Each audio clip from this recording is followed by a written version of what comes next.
Biomolecule, biomolecule, biomolecule अर्थात जैव अणु। जीवों के ऊतक में मौजूद कार्बनिक यौगिक को जैव अणु कहते हैं। जीवों के शरीर में, जीवों के शरीर में मौजूद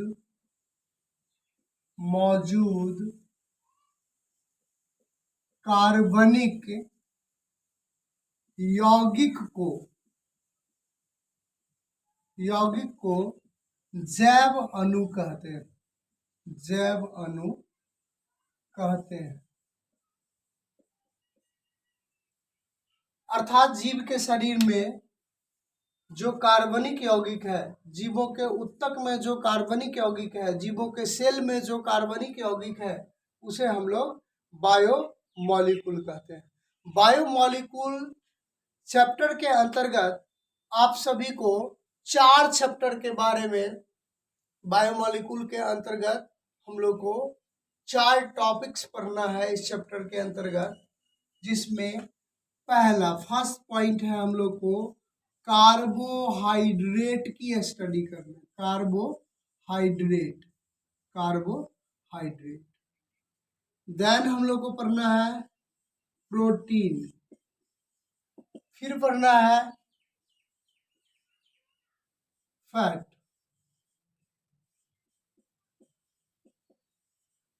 फिर हम लोग को पढ़ना है एंजाइम।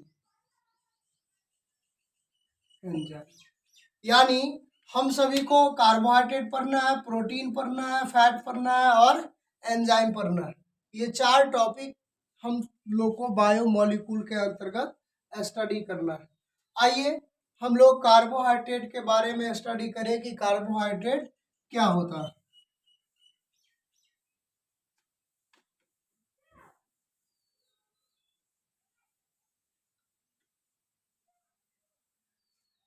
कार्बोहाइड्रेट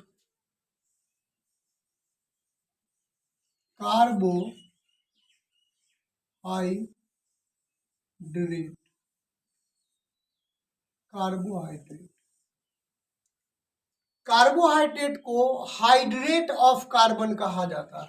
कार्बोहाइड्रेट को क्या कहा जाता है? Hydrate of carbon. अब क्वेश्चन आती है कि हाइड्रेट ऑफ कार्बन क्यों कहते हैं, क्या कारण है कि हाइड्रेट ऑफ कार्बन इसे कहा जाता है? तो हाइड्रेट ऑफ कार्बन इसलिए कहा जाता है क्योंकि ये जल के फॉर्मूला को फॉलो करता है। किसके फॉर्मूला को फॉलो करता है? जल के फॉर्मूला को फॉलो करता है, इसीलिए इसे हाइड्रेट ऑफ कार्बन कहते हैं। ये जल के फॉर्मूला को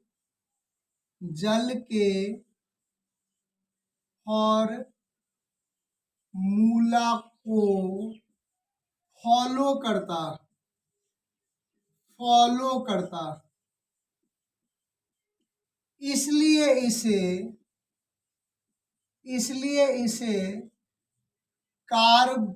हाइड्रेट ऑफ कार्बन कहते हैं। इसलिए इसे क्या कहते हैं? Hydrate of carbon.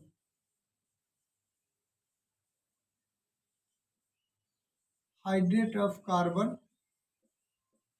कहते हैं। कार्बोहाइड्रेट को हाइड्रेट ऑफ कार्बन क्यों कहते हैं? क्योंकि ये जल के फॉर्मूला को फॉलो करता है, इसीलिए इसे हाइड्रेट ऑफ कार्बन कहते हैं। कार्बोहाइड्रेट का सामान्य सूत्र CnH2nOn होता है। कार्बोहाइड्रेट का सामान्य सूत्र क्या होता है? CnH2nOn। इसका सामान्य सूत्र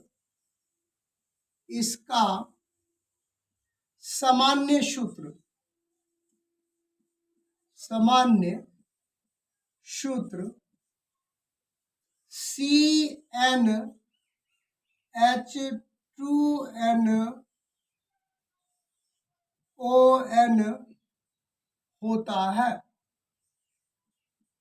इसका सामान्य सूत्र CnH2nOn होता है। इसके अंत में उच्चारण ओ जाता है। इसके अंत में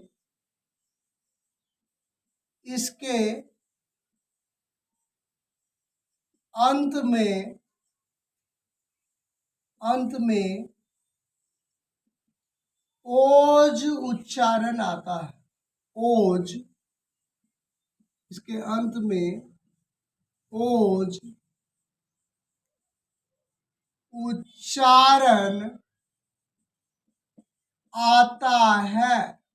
इसके अंत में ओज उच्चारण, यानी कार्बोहाइड्रेट को आप देखते ही पकड़ लीजिएगा कि ये कार्बोहाइड्रेट है। जैसे ग्लूकोज, तो ग्लूकोज के अंत में ओज उच्चारण है। फ्रुक्टोज अंत में ओज उच्चारण है। मैनोज अंत में ओज उच्चारण है। फ्रुक्टोज अंत में ओज उच्चारण है। राइबोज अंत में ओज उच्चारण है। डिऑक्सीराइबोज अंत में ओज उच्चारण है। अर्थात ओज, जिस वर्ड के अंत में ओज उच्चारण हो, इसका मतलब वो कार्बोहाइड्रेट है। इसके साथ कार्बोहाइड्रेट में मुख्य रूप से इसके साथ CHO ग्रुप जुड़ा रहता है। इसके साथ CHO ग्रुप जुड़ा रहता है। CHO को हम लोग क्या बोलते हैं? Aldehyde group. इसको क्या बोलते हैं? Aldehyde group. अर्थात कार्बोहाइड्रेट के साथ एल्डिहाइड ग्रुप जुड़ा रहता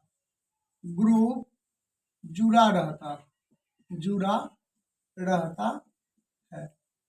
इसके साथ एल्डिहाइड ग्रुप जुड़ा रहता।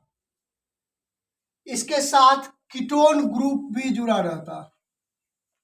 नेक्स्ट हम लोग स्टडी करेंगे, इसके साथ कीटोन ग्रुप जुड़ा रहता।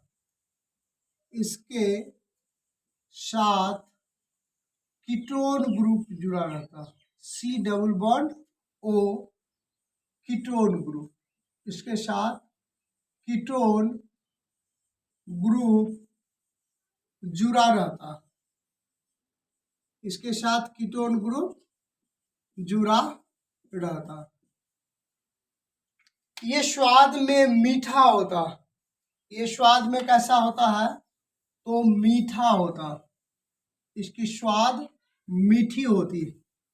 कार्बोहाइड्रेट स्वाद में मीठा होता।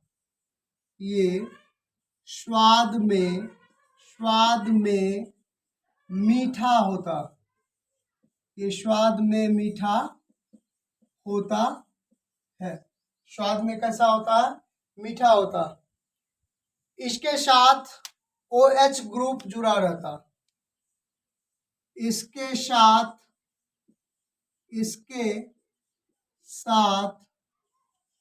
OH ग्रुप जुड़ा रहता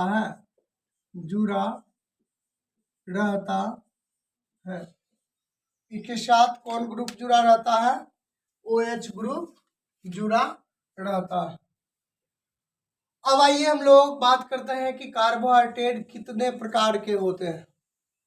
टाइप्स ऑफ कार्बोहाइड्रेट। अब जो हम लोग स्टडी करेंगे वो types of carbohydrate, types of carbohydrate, यानी कार्बोहाइड्रेट के प्रकार। कार्बोहाइड्रेट के प्रकार। कार्बोहाइड्रेट के प्रकार। कार्बोहाइड्रेट 4 प्रकार के होते हैं। कितने प्रकार के होते हैं? 4 प्रकार के। First, monosaccharide. फर्स्ट का क्या नाम है?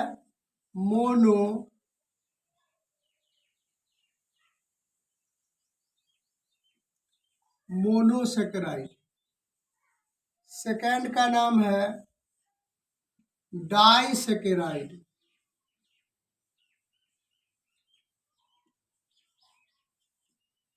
थर्ड का नाम है ऑलिगोसेकेराइड,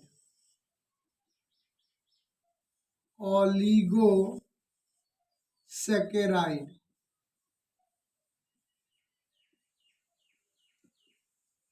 ऑलिगोसेकेराइड। और फोर्थ का नाम है पॉलीसेकेराइड,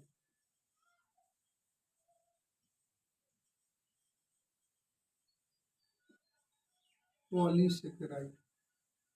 यानी कार्बोहाइड्रेट चार प्रकार के हैं, मोनोसेकेराइड, डाइसेकेराइड, ऑलिगोसेकेराइड और पॉलीसेकेराइड। अब हम लोग मोनोसेकेराइड के बारे में स्टडी करेंगे कि मोनोसेकेराइड क्या होता है।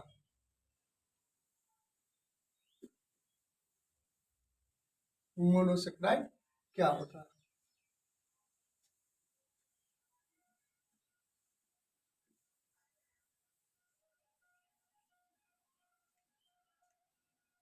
अब मोनोसेकेराइड,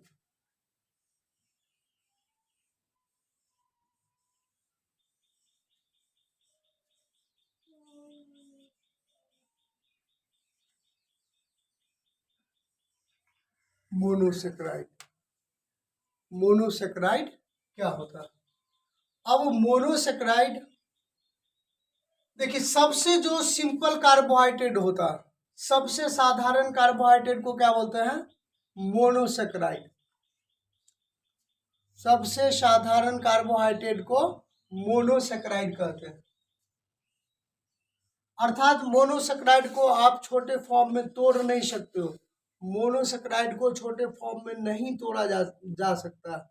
मोनोसेकेराइड को सिंपल, चूंकि ये सिंपल फॉर्म रहता ही है, इसलिए मोनोसेकेराइड को नहीं ब्रेक किया जा सकता है। मोनोसेकेराइड खुद टूटा हुआ रहता है, सबसे छोटा। ये 3 कार्बन से शुरू होता है और 7 कार्बन तक, ये 3 कार्बन से लेकर और 7 कार्बन तक अणु पाए जाते हैं। अब हम लोग बात करेंगे कि 3 कार्बन के अणु को क्या कहते हैं, 4 कार्बन के अणु को क्या कहते हैं, 5 कार्बन के अणु को क्या कहते हैं, 6 कार्बन के अणु को क्या कहते हैं, 7 कार्बन के अणु को क्या कहते हैं। अब ध्यान दीजिए, 3 कार्बन के अणु को, 3 कार्बन के अणु को, 3 कार्बन के अणु को ट्रायोज कहते हैं। 3 कार्बन के अणु को क्या कहते हैं? Triose, triose, triose. ट्रायोज कितने कार्बन का अणु होता है? 3 कार्बन का। 3 कार्बन। अब हम लोग यहाँ पे इस पॉइंट्स को नोट भी कर लेंगे कि सबसे साधारण कार्बोहाइड्रेट को मोनोसेकेराइड कहते हैं। सबसे साधारण कार्बोहाइड्रेट को, सबसे साधारण कार्बोहाइड्रेट को मोनोसेकेराइड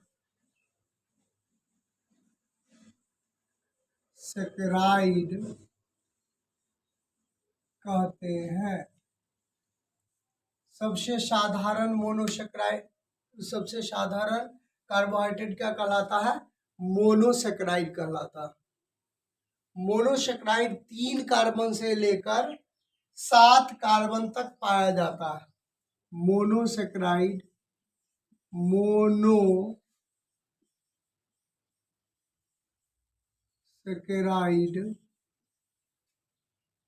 3 कार्बन से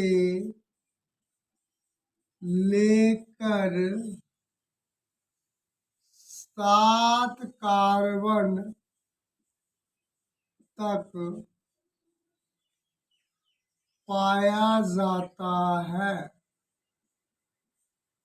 मोनोसेकेराइड 3 कार्बन से लेकर और 7 कार्बन तक पाया जाता है। 3 कार्बन के अणु को ट्रायोज कहते हैं। 3 कार्बन के अणु को ट्रायोज कहते हैं। Triose, triose, triose, triose. तीन कार्बन से बने मॉलिक्यूल को, तीन कार्बन से बने मोनोसेक्राइड को ट्रायोज कहते हैं। तीन कार्बन से बने मोनोसेक्राइड को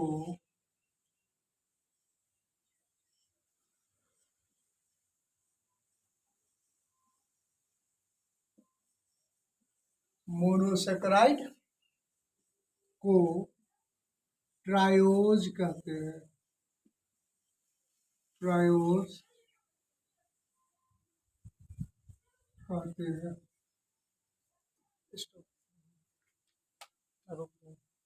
कहाँ से